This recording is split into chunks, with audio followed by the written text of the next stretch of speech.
We will make a wee start. Thank you for coming along to the talk this evening. I am delighted to welcome Ian Suddaby. After leaving school, Ian worked in farming throughout the 1980s. In the early 1990s, he saw a TV programme called Down to Earth, and from that went to university to study archaeology. He graduated in 1996 and started working in developer-funded commercial archaeology, something he still does today. He began collecting field drainage pipes around 2003 and quickly progressed to bricks, and I think we're going to find out a lot more about them now. So if you could all join me in welcoming Ian Gold to the stage.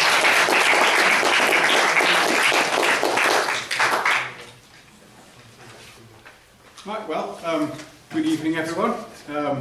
That means thank you for the introduction. I can lose a couple of lines from this, from what I was going to say. Good. This is definitely a hobby which is on the up, I would say. As we know, there's a Facebook group for everyone, and there's several Facebook pages for brick collectors. Some of them have well over 10,000 members now, after being only starting literally a few years ago. So yes, lots and lots of people collect them, and so they're out searching the coastlines and old industrial sites, etc. You should say that Newcastle and Durham and Teesside areas, that's a real hotbed of brick collecting, whereas I think there's probably only one or two in Dundee that I know of, and really probably only one or two around Edinburgh as well. So what gets collected? Not just bricks. We call it bricks, but it isn't just bricks. The Scottish heavy ceramics industries had a huge number of products, and the types of bricks that we commonly find are listed there. And obviously, everyone sees the chimneys on people's houses. Less so these days. We don't really use coal so much anymore. And ridge tiles and floor tiles and pipes, which there's thousands and thousands of lovely glazed pipes under the ground, which just go unseen. And there's agricultural products again, which again largely go unseen. In my work as an archaeologist, I'm forever digging down into field drains and having a look at what type of pipe it is, so I have a reasonable idea of what age they are from the type of pipe that's in there.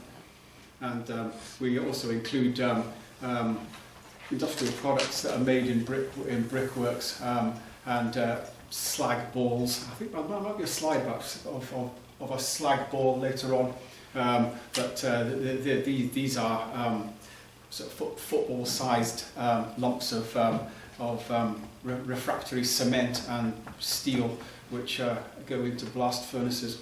But we'll save that for later. So, where do these finds come from? Archaeological fieldwork. There isn't generally much interest in collecting bricks as finds. They're quite heavy and they have to be stored. There's usually plenty, and obviously there's if you're digging an archaeological site, there's often hundreds of them there. Plenty of scope for taking a few rare ones home. So there's archaeological fieldwork, and there's industrial sites during redevelopment. We know that the developers may not be too keen on brownfield sites for building houses because there's contamination issues, etc. Certainly the councils and the Scottish Government would be quite keen on brownfield sites, so we're not building over prime agricultural land. So lots of scope for finding bricks there too. And the old brickworks and tile works, and there's lots of those around. Coasts, especially where land has been reclaimed. Rivers, I actually stopped at Perth today and had a wee paddle in the River Tay, and set a few more, yet more bricks in the cart after that. Everyone seems to think that skips will be a rich source of bricks, but having had a think about this when I was preparing the talk, they aren't, and I could only think of one particular skip which had produced interesting bricks. So less of that, but there's definitely architectural salvage yards and antiques dealers. We'll come on to them later. So firstly, archaeological fieldwork, and this is a site we dug in Dumbarton. There was a 19th century house, which is the foundations you can see, which we weren't actually concerned with, but the house was built on top of a prehistoric enclosed settlement, which is what we were there to record. So that was an unexpected surprise. And there's two of the worthy ones that came from there. An unusual one from David Brownlee on the left with a corner off it, which is a cant or a splay brick, and also interestingly the first brick made by Dunbrick in Dundee, Stanagate, which has ever been recorded. I put a picture on the one of the Dundee Facebook pages. And there was quite a lot of people said, oh yes, there's plenty of council houses built with them, but none of them had ever been photographed, where you can see the name faintly across the middle. So that was nice to find one of them. So they were made from 1946 to 1969, using cement and sand dredged up from the Tay.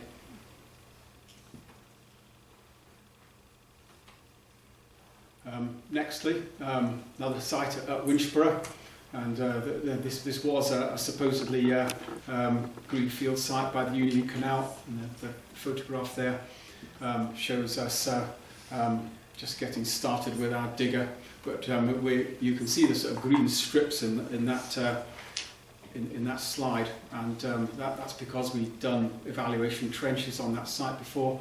And found quite a few bricks, but so the council wanted us to go back and actually uncover what we'd found and see what it was. So we did, and there's an overview of the site that we uncovered. You can see all the grid pattern on the right-hand side of the evaluation trenches, and you can see that two of the trenches had just caught the edges of this structure, which turned out to be an updraft kiln for firing field drains. I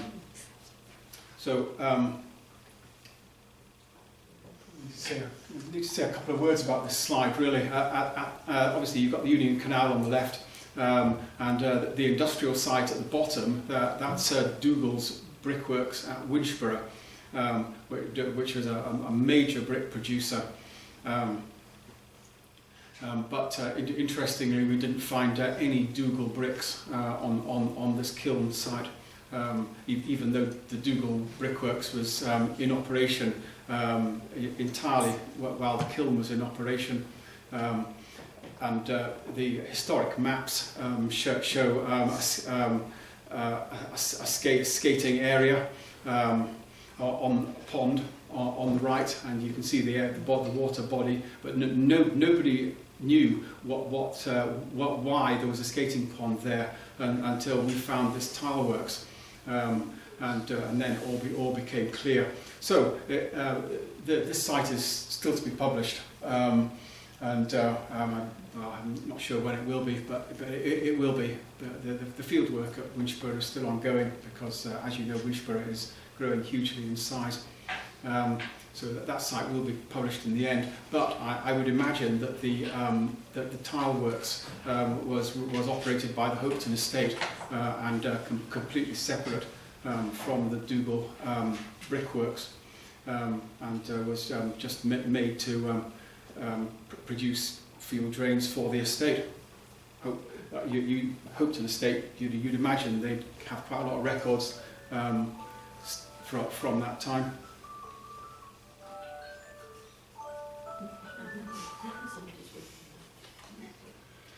So what we revealed is a rectangular brick-built updraft kiln. That's the sort of the bit in the centre there, and that has a sort of cover, what would have been a covered sort of working area on either side, which is the brick paved surfaces. And we'll move on to the next one. So a plan view from the drone on the left, showing where the field drains were fired, and a very good analogy at Carluke, which unfortunately doesn't survive. The whole of the upper structure of this kiln must have been demolished and taken away, because there weren't any bricks in the soil there. So the whole thing had been demolished to sort of ground level, and most of the structure taken away. You can see on the right there's sort of walls supporting the kiln walls, and at the a row of pits on the vertical drone photo on the left, which were the foundations for the walls, which sort of sprung from there across and supported the kiln wall. So that's the first updraft kiln excavated in Scotland for a long time, and completely unknown, because it doesn't appear on the second edition Modern Survey map of the 1890s, but it's gone by the third edition of the early 20th century. So it was built, used and destroyed, and the site landscaped within that sort of 15-year period.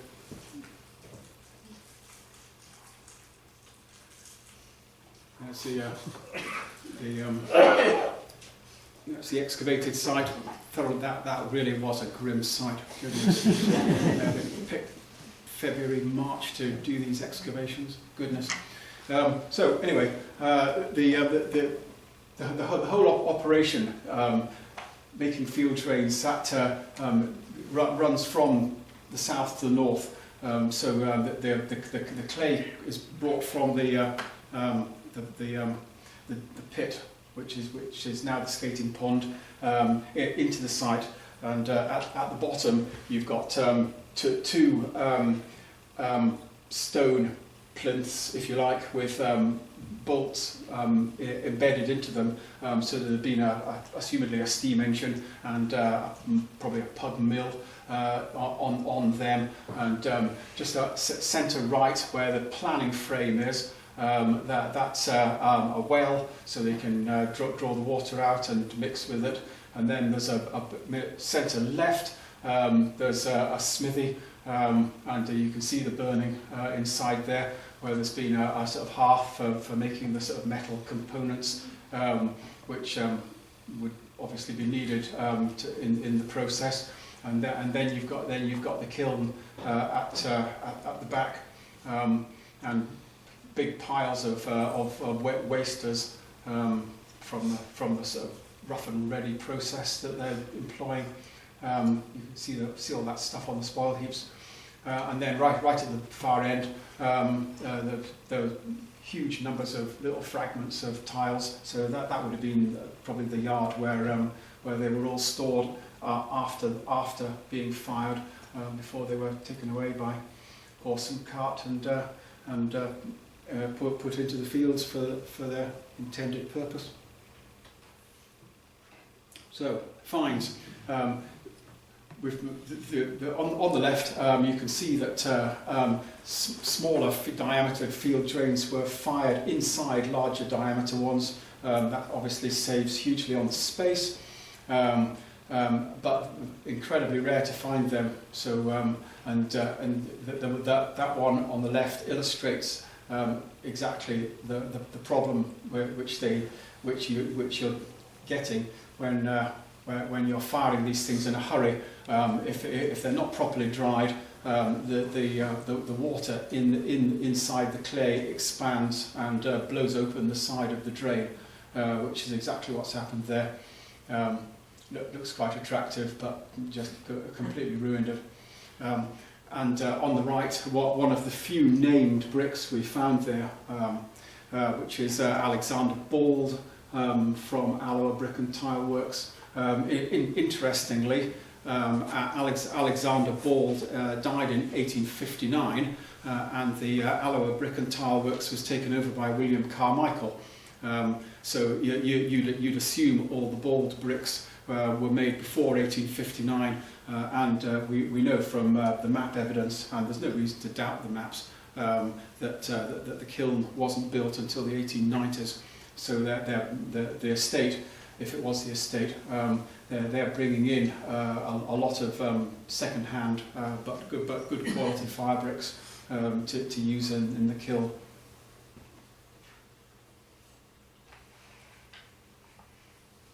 Yes, this is what you do. This is what happens when you excavate archaeological sites in the winter.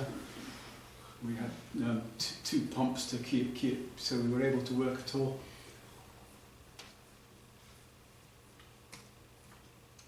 So let's move on to industrial sites being redeveloped, and we'll start with the DL Steelworks at Motherwell.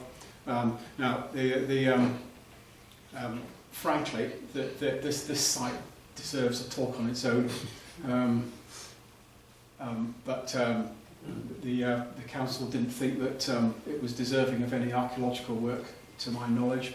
But we were out at the weekends, so and really that is still ongoing. The excavation there, and it started in 2021. So it's been a long-term effort to recover bricks from there.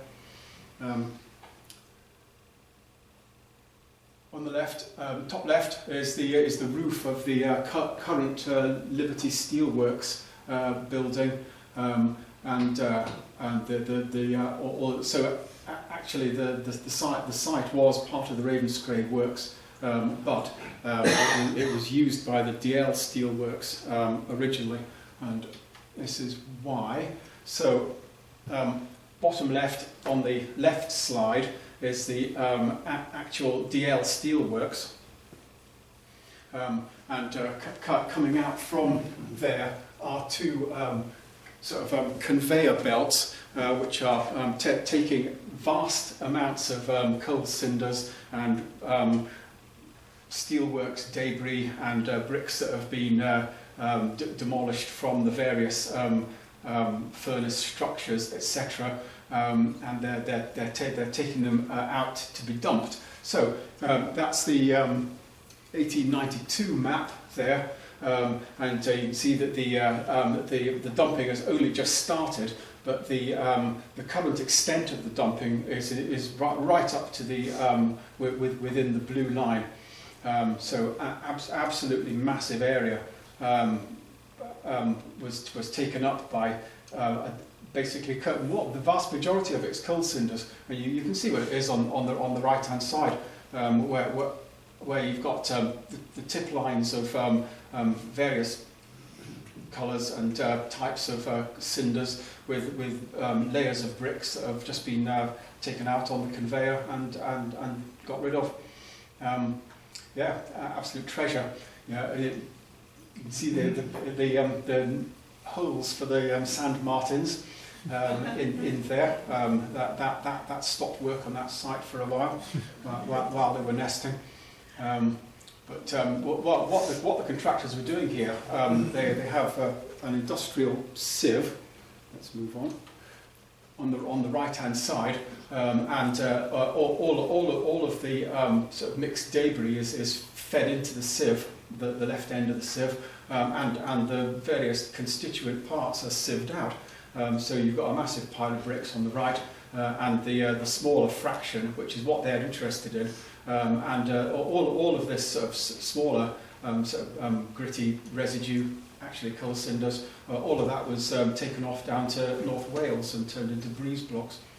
And on the left,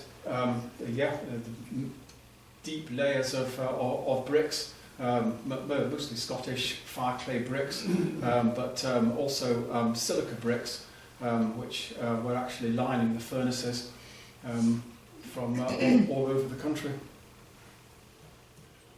Yeah, that was really quite a sight. I think I probably only had 3 or 4 silica bricks until I started visiting there.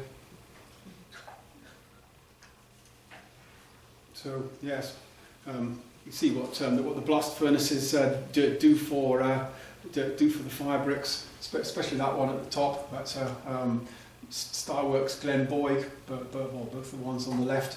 You can see that the top one is just half of the brick has just been completely melted away by being in the furnace, and the two on the right again, top quality bricks. You've got some quite attractive residue there, which has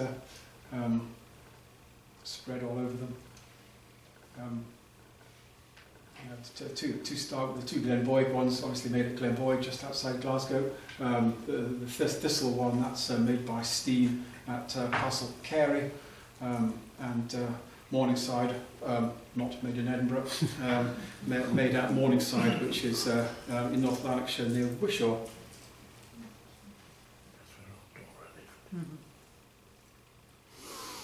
A couple of other important finds there. Lindsay on the left, which was made by Robert Lindsay at Lily Hill in Dunfermline in the 1880s. We knew from adverts and newspaper cuttings of various types that Robert Lindsay was in charge of Lily Hill, but we'd never found any bricks with his name on it until the work started taking place at the DL. Nice thumbprint on that one, where these bricks are they're made by hand in a backless mould, and then when they're lifted off the bench, if the brick doesn't fall out of the mould, then it gets pressed out by a sort of firm thumb push, and you get quite a lot of Scottish fire bricks with thumbprints on. And the one on the right, again, first one was ever found of that. The brand name is Beaver, and that was made by Campbell and Co at Falkirk in the 1930s.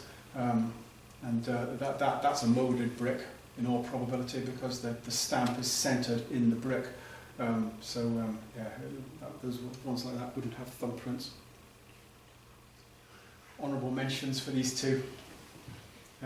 Miller Bros, made at Falside, Uddingston, never found any of those before, but again we knew that Miller Bros as a company existed, and another Morningside, but they're using their brand name Altos, high temperature. I haven't found one of those either. So moving on to the silica bricks, I haven't got time to go into these in any detail, but they're just a small selection, lots of lovely colours from the way the bricks have been affected by intense heat. All of the ones at the top are Welsh, all of the ones in the middle are English, and all of the ones at the bottom are Scottish, and there's a couple of unknown ones there as well. So we can see that the vast majority of the bricks on that DL site, actually the vast majority came in from Wales, but the Welsh and English ones formed by far the majority. There's not that many silica bricks made in Scotland. I did take lots and lots of just small samples of silica bricks from the named examples. So if anyone ever wants to study these things in the future and do a PhD or a dissertation or something, then I might be able to help them out. But meanwhile, they can sit in the garage. Yes. Two Scottish examples, Eglinton, made at Coatbridge, and WCW, which is William C. Wood from Glasgow. very nice to find them. The Eglinton on the left, almost all of these silica bricks are stamped on the edge, the stretcher face. I'm not quite sure why that is, but the WCW on the right, that's a rare example of having the stamp on the normal face, the bed face. Just a quick mention for these two. On the left, yes, it says magnesia, and the centre part says BCM GX. BCM is British Commercial Monomarks, which was a sort of trade body formed in 1925. General Refractors was based at Jenny Frack's house in Sheffield, which is where the GX comes from. That's that brick was made in Worksop on the left, first one of those ever found, and that was found in 2022 or 23. Still the only one that's ever been found. And on the right it says Dollo, which will be shot for dolomite, which was mined at Coxo in County Durham. I don't know who made that brick. We've never tracked down which of the companies used Dollo as a trade name. My guess is that it was Steatley, so if that's the case, then that would also have been made at Worksop, just outside Worksop. That was a centre for that type of brick making, probably in the 1930s. So moving on to Manuel Brickworks, which again definitely needs a talk on its own. That site just outside Linlithgow. It was the largest brickworks in Europe for a long time, and a very innovative place for brick making. There's basically a whole new town going on that side. They started redeveloping it probably about 2016 or something, and they're still on the earthworks stage. There's sort of nowhere near actually building anything there yet. So it just shows you the amount of work that involved in getting a brownfield site fit for actually building. So that's I should say that they were built in the late 1920s. That Manuel, that photo was taken in the 1990s.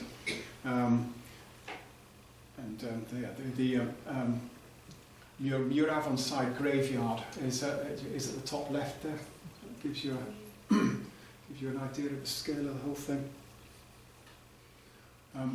So on the left, that's the site again, with looking from the other direction, with the graveyard bottom right this time. So the long buildings, these are tunnel kilns for firing the bricks, but the interesting areas of the site for us are the storage areas. So bottom left and centre left, and you can see the sort of rows of sort of pallets or whatever of bricks that were all stored there. And when we never appreciated it for years, but the developers have now been sort of digging through this no doubt quite contaminated ground, and there's vast amounts of bricks being dug up there, including lots and lots which we knew from Steen's promotional material existed, but we'd never found them before.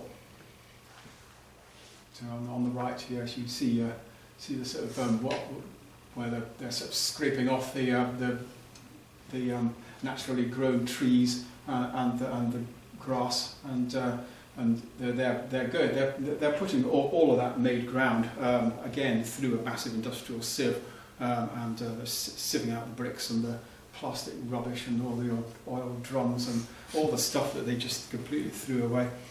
But there's huge amounts of interesting stuff there. Not just bricks, as we'll see. So there's plastic bags where the so the sort of putty-like mix, which is the ram mix. That I would have sold all that, and even things like the sort of little straps or ties which held the bricks onto the pallets. And another thing is they made a lot of refractory cement there. So these are not bricks. These are test bars of industrial cement, which they sprayed onto the inside of furnaces and kilns, and far cheaper and just as good, or possibly even better, than lining a kiln with fire bricks. Just spray this high temperature cement onto the inside of it. And these are the sort of test bars which they cast at the brickworks, and no doubt they tested them and then supplied the information to their customers. And there's examples on the right. The DXLC, which yes, there. DX is Durax, which is the trade name, and LC is low cement. Green is chrome, so there's a sort of chrome ore, crushed chrome ore mixed in with the cement there. And you can see it says low H2O on the right hand side of the green brick as well. And Steen were an international company. The names on the bars of concrete on the left hand side, they belong with industrial steel makers, etc., all over the world, and Cape East is just one of them. So it was nice to rescue them anyway, because the Steen had just thrown all these samples out, but the builders uncovered them. And we rescued them before they went through the crusher. Another brick made on the left at the Manuel Works, but this time for Atia Steel, based in Jeddah. And one of the most important bricks, in my opinion, that we found at Manuel is the Chromag one on the right, which is about, I think it's over 6 kilos, that one. Because they shrink when they're fired, and therefore they get very heavy. But Steen liked using a K for chrome rather than a C for chrome. So Chromag is definitely chrome magnesia, and the style of the letters on that's very with the little sort of segmented or broken form of lettering.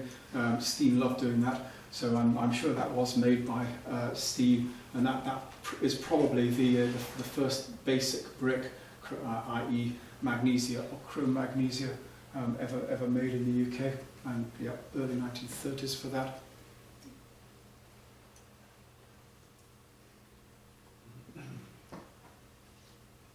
Two more, and despite it saying Glen Boyd, that one was made at Manuel, because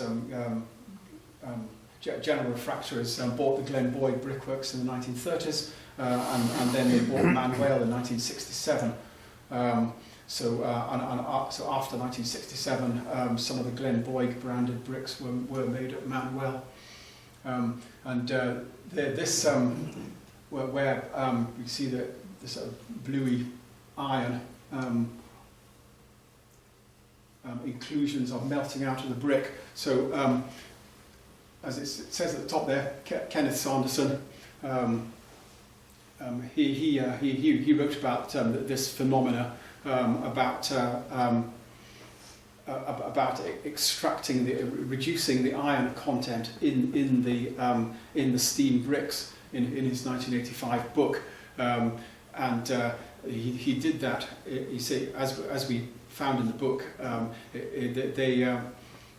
they turned the ferrous and ferric iron into magnetite by sort of heating it gently in a reducing atmosphere, and then the lumps of then the whole mixture was passed under very powerful magnets, and the lumps of magnetite were sort of sucked out by these magnets, but it didn't always work, and if lumps of this magnetite remained in the bricks, then they melted out during the firing in the kiln, and large numbers of bricks were ruined in that way, and it makes quite pretty patterns.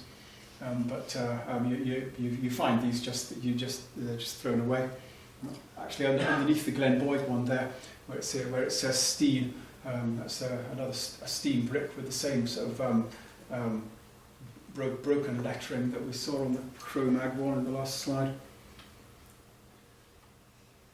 Yes, slag balls, yes. So that's a slag ball, full one on the left. The scale is 300 mil in total, so they are large footballs. I got one of them cut through the middle, so I could see what the structure was, and yes, it is refractory concrete and lots of steel shavings, as you can see on the right hand side. Now the point of these is they go apparently they go in the blast furnace along with the other ingredients, and when the steel is made, these slag balls float on the boundary between the steel at the bottom and the slag further up. And then when the steel is tapped off at the bottom, the steel flows down into its ingots, and then the slag ball flows down and it gets caught in the tap. And that stops the slag flowing out and mixing with the steel in the ingots. So quite clever, and those were definitely made at Manuel. Other things, there's a selection of the circular steam stamped bricks on the left there, with fireclay and high alumina ones on the left, and the sort of browny and bluey grey ones. Those are the basic bricks on the right. And there's also a hanger brick there for use with suspended wall and ceiling furnaces, which was a speciality of M.H. Dietrich in Chicago, and it's a tribute to what good quality the Scottish fireclay is that these American companies were getting their products made over here. Coastal sites. There's Frighton at Perth. I was there today. So there's the Frighton Bridge in the distance. But just on the right of where that photo is taken was Perth Gasworks. And when the gasworks was demolished, they seem to have just bulldozed a large chunk of it down towards the Tay, and there's lots of bricks on that shore. Tay was much lower there than it was today. That wasn't a particularly low tide either, so not a very productive visit today. But a couple of bricks found there, Wood and Son from Perth, which is 1860s to 1870s, and two made at Pitfall Brick and Tile Works, which probably late 19th or early 20th century for them. There's Perth Gasworks on the left. Completely, obviously, just gone completely now, but levelled, and it would make sense to just bulldoze the structures down towards the river. And on the right, tongue and groove bricks. Yes, when those are sort of interlocking in the gasworks, in the retorts, they provide a lot more strength for the sort of pressurised gases than just ordinary bricks would. quite very unusual finds then. Yes. And on the left some more, and all the ones on the left made at Glenboig, and they're all different sizes, slightly different shapes, and they all have different codes on them. So I presume that there's a drawing which they would have on site, and it would be just like assembling from an Airfix kit or something like that. And the construction people would know what brick went where for their code, and all of the ones at Perth and the Glenboig on the right, they have a P. So P for Perth. That's not surprising. A lot of the different gasworks had either the full name of their destination or just a letter identifier like that. And two more fire brickworks at Garthliston on the left, and Bluebell. Bluebell is one of the few Scottish silica bricks, so that was made by Steen, and probably at Castle Carey, not at Manuel, that one anyway. John Steen did like his flowers and plant names for his bricks. So there was thistle, nettle, bluebell, myrtle, and daisy. So up to Arbroath. I spent quite a lot of time working on the Brothock flood scheme in 2022. We found a prehistoric building of some description, so variant on a ring ditch house, I think, and there was a very nice post-medieval corn drying kiln as well. I've talked to the Taffage group about those. But anyway, I was out exploring in the Brothock water in Arbroath in the evenings, and those are the mill buildings on the right, which are largely abandoned now. But needless to say, there's quite a lot of bricks just in the river, and so when the water's low, you can just paddle down and pick them out. There's good examples of three local bricks there. Panmure, I'm sure you know where Panmure is, and Arbroath in the middle, and Anniston, which is sort of halfway between Arbroath and Montrose. None of those are common, so it's quite nice to get examples of them. And so the red bricks, most of them were local. And the fire bricks, they came from further afield, and the one on the right is a fire brick. So the D within the diamond, that's Dyson. That would be made at either Sheffield or at Bonnybridge, just at Falkirk.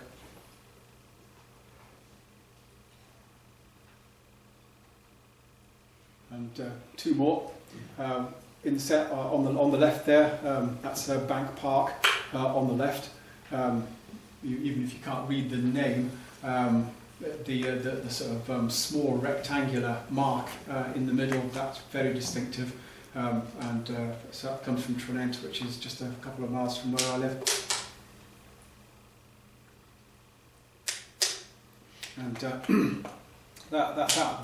the one on the left, that says Fire Brickworks Bank Park on it.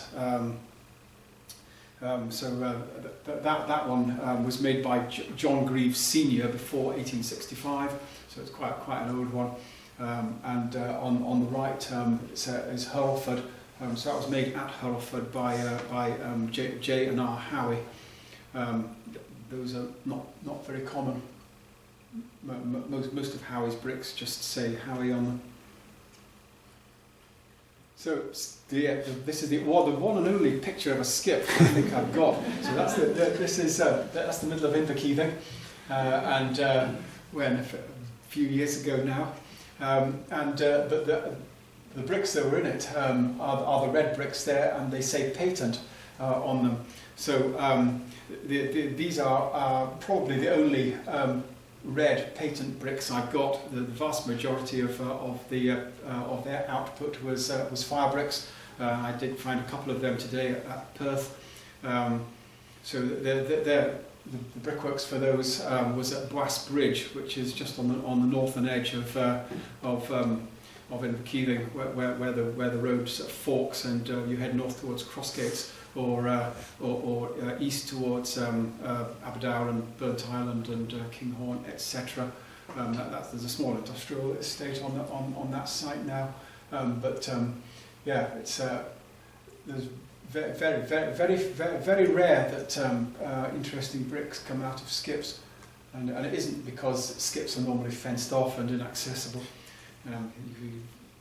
The skips are usually just open and visitable, but they very rarely produce interesting finds. So a lot of things come from salvage and antique yards. Goodness, yes. And yes, a lot of the mundane bricks, even though a lot of them are really interesting, they come from industrial sites and stuff. But things like chimney pots and ridge tiles and troughs, they come from salvage yards, antiques places, and even potentially eBay, etc., Gumtree, whatever. Keep tabs on eBay. There's a lot of interesting stuff on there. Yeah, the Scottish Antique Centre at Abertay, I'm sure you know that.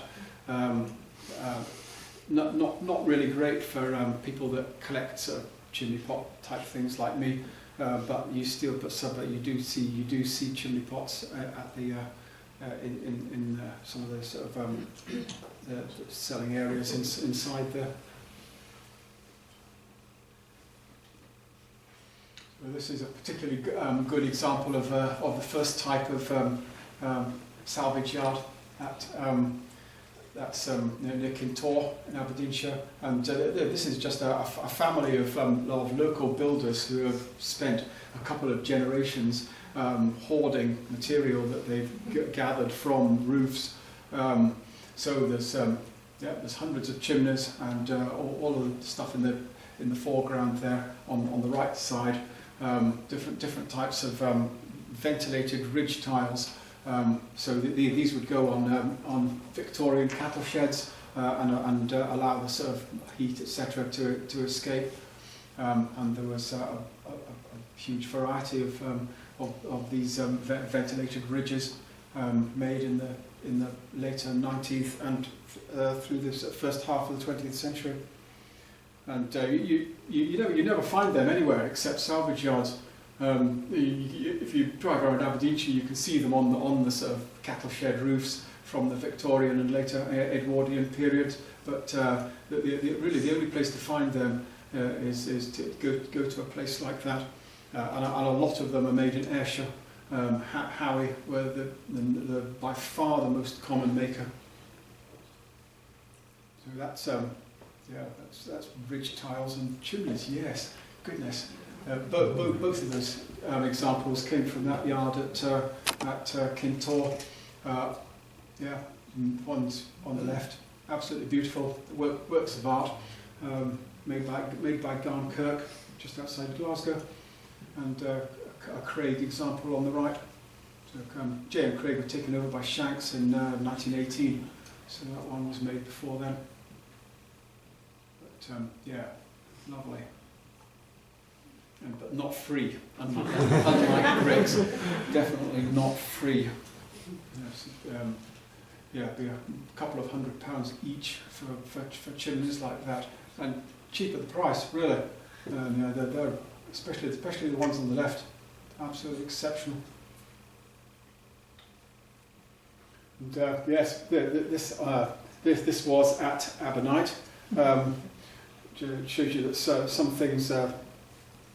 It's not all nice furniture and crockery and stuff in there. So that this pedestal planter or jardiniere was there, and that was made by Buick and Sons at Hilton, brick and tile works at Alloa. Absolutely lovely, but I'll definitely have to be paid for that one. And that does live in the house. You can't possibly put that outside. It would survive fine outside. It was meant to be outside, but yeah, just have to put it in the house. And absolutely gigantic chimney. That's DC the cat. He provides some scale. But that was made at Allenton in North Lanarkshire, and I saw that on I think it was Gumtree. It was in a salvage yard in Falkirk.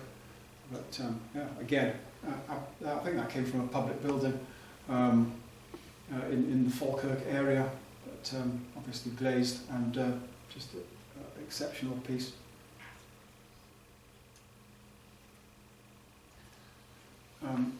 Trough there, made by a lovely glazed trough. It's marked J&R on the two top corners. That was on a farm in Anstruther. I think I was working there, and I just saw it abandoned, and I asked if it was for sale, and he said yes. But that's the only thing we've ever found. Only one of their products we've ever found that's actually marked J&R. Not normally. It says Hurlford or Howie, as you'll see on the next slide on the right-hand side. That's the Hurlford Farclay Works Kilmarnock. That's their most common mark that was used on the ridge tiles and a lot of other stuff from the late 19th century. So that was at Glowes. There's in the village there's a sort of yard down next to the river, and I was paddling up the river looking for bricks in the evening, and I saw that just again abandoned at the side of the yard. So I went back in the next day and spoke to the owner, and he agreed to sell it. That is actually, well, as it said, it's a section from a sort of drain from used in cattle sheds.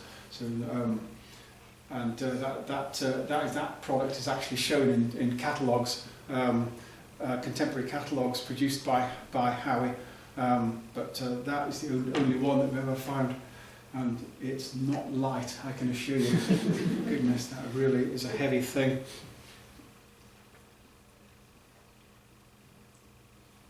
And field drains, yes, all of the ones on the left, you can see they've got drain stamped on them. So they were made during the years of the brick tax, from 1784 to 1850, when produce that had drain stamped on it was exempt from the brick tax. Now, these companies, they were supposed to stamp everything, but we know fine well that they don't, because there's vast numbers of similar sort of horseshoe drains like them, including all the ones on the right-hand photograph there, which must have been made in the years of the brick tax, but don't have drain on them. The first machine extruder for making field drains by hand comes in the 1830s, and they were widespread by the 1850s when the brick tax was abolished. So almost all of these horseshoe drains like that would have been made during the brick tax, and therefore should have drains stamped on them. So there must have been some very lax inspection going on at the time, that these companies managed to get away with only stamping a very small percentage of the drains. All of the ones on the left were basically in the same drain at Kilmowers, if that's the right pronunciation, just north of Kilmarnock. So they all came from there were one drain with a whole series of pipes together with drain on. They're incredibly rare. It really is rare to actually find one of those drains with the mark on it. So, why does this all matter? I'll leave you to read it.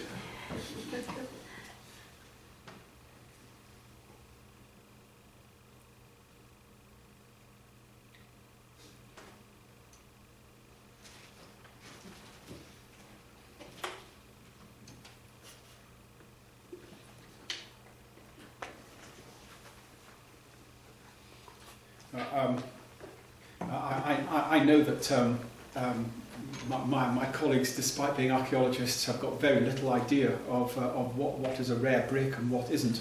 Obviously, they can look on the Scottish Brick History website, run by my friend Mark Cranston, or if they're in England, they can look on the Bro Cross website, or if they're in Wales, they can look on the Industrial Gwent website. If the brick that they found isn't on these, isn't shown on the website, then you can assume that it's rare. But generally, the knowledge of what's rare and what isn't, even among archaeologists, is lacking. And therefore, it's not always when you've got time to look on the website. I can assure you, these developers and machine operators, they don't like people working on their phones when they're supposed to be watching a machine. It's not safe. It's very difficult to check these things when you're actually on site.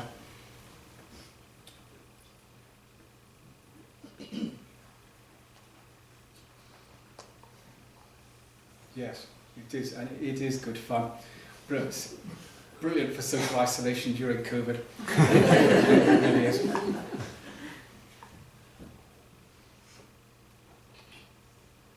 So that's why it matters. And in conclusion, the future.